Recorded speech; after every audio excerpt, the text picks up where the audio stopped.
Carson City train. When you come right down to it, they were pretty state-of-the-art machines for their time. I mean, people, at one time, people had no concept of traveling at 25 miles an hour. So you got a little bit squirting out right in here. When you see that come, you give it a couple more. Make sure it's got plenty to get through the day, or until it's time to turn these again. And depending on the height of the pin, you unscrew it, you repack it. This is an everyday thing. 2-3 times a day, sometimes 4, depending on how much you run the locomotive. Hi. See? Pin grease. I'm just glad to be back. I have a lot of fun here.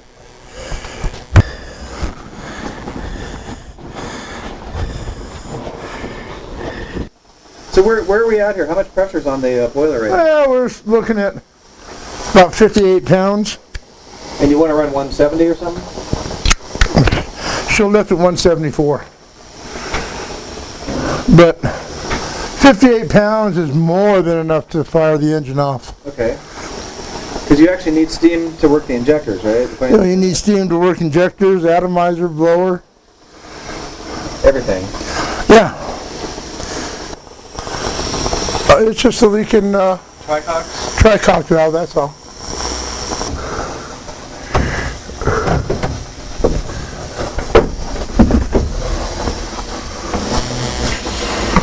And what's that up there, blower? This is my steam side on my injector, and this is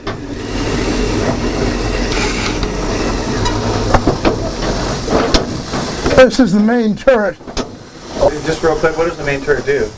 It's it allows steam to all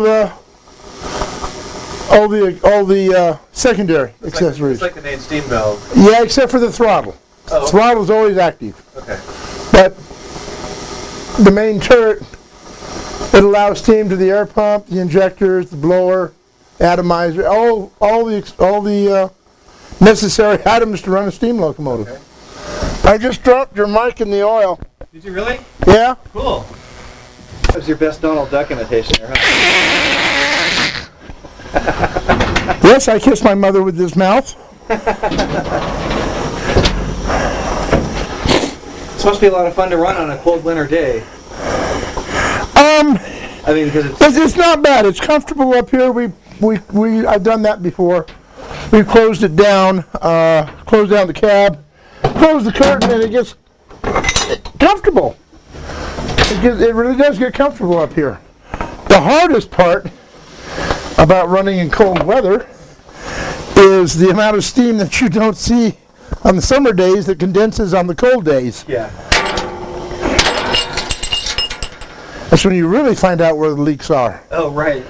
That's what I'll do an inspection of the firebox here. Look for any leaking flues, missing bricks, or heaven forbid cracks in the sheets. Don't see anything. Looks pretty good in here.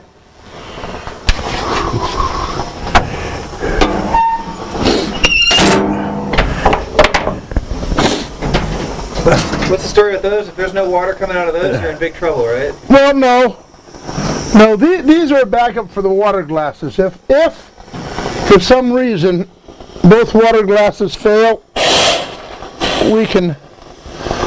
We'll do that again. See, there's steam and water there. We don't care about the steam, but the water is the important part. Right. So that means the crown sheet's here on the boiler. So if you've got water here, you've got water over the crown sheet. That's the important part. These are here in case both water glasses fail, which is highly unlikely, but highly unlikely things do happen. We can get the engine back into the yard by keeping an eye on, by watching the water here. Water very important on a steam locomotive.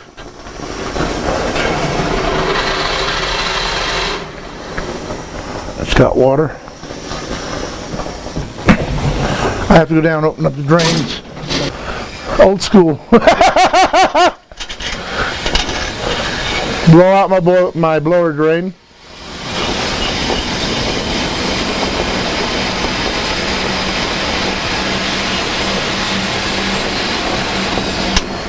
This is one of the reasons why diesels took over so fast. These old girls take a lot of maintenance. Okay. Open up my fuel valves. So what is that, the fuel valve? This is the main fuel valve. One of two valves on a locomotive.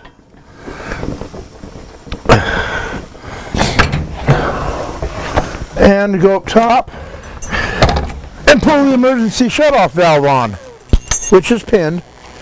In case we derail, break in two, this automatically shuts the oil flow off to the locomotive so we're not spilling oil over the ground. I'm sure when that was thought of, it wasn't the earth they were thinking of, it was money. Save the fuel. Okay, we're gonna put a fire in her now. Give her a shot of oil, make sure you're getting an oil flow. Everything's been drained, everything's been checked. Starbucks sucks! Edit that. I might not.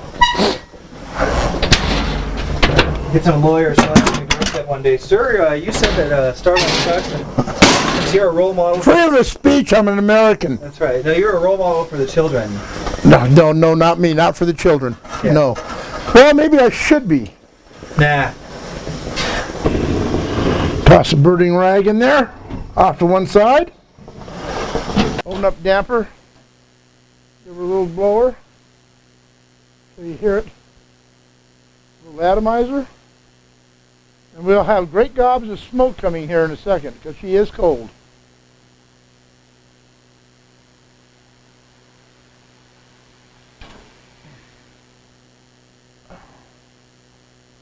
Operator difficulty here. Time to shut the water off. We're full tank. Okay, let's try this again. A little blower. Some fuel. Atomizer.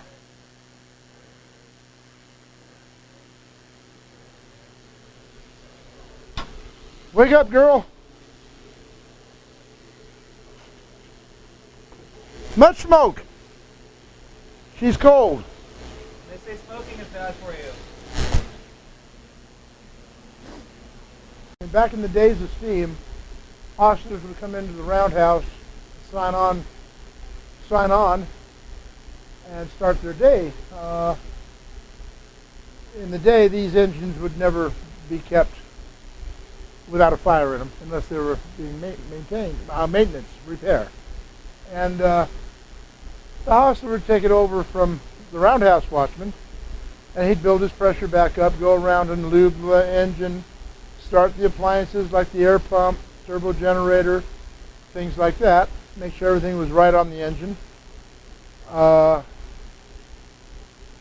Today, pretty much the same thing, except the hospital has to start the fire.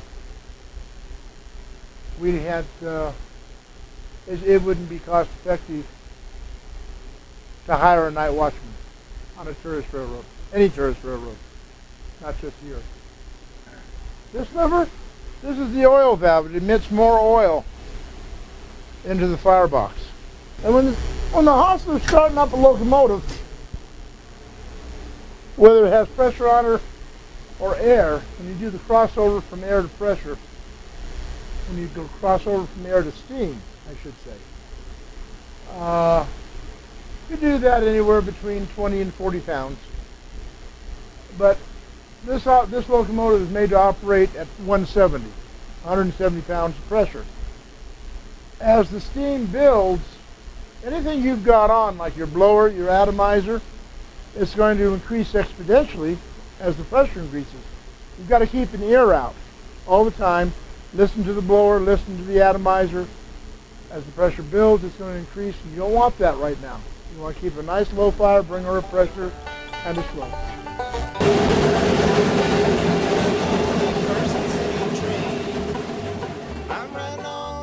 Carson City train. The same old train that brought me here, gonna carry me home again. Darling, you can't love one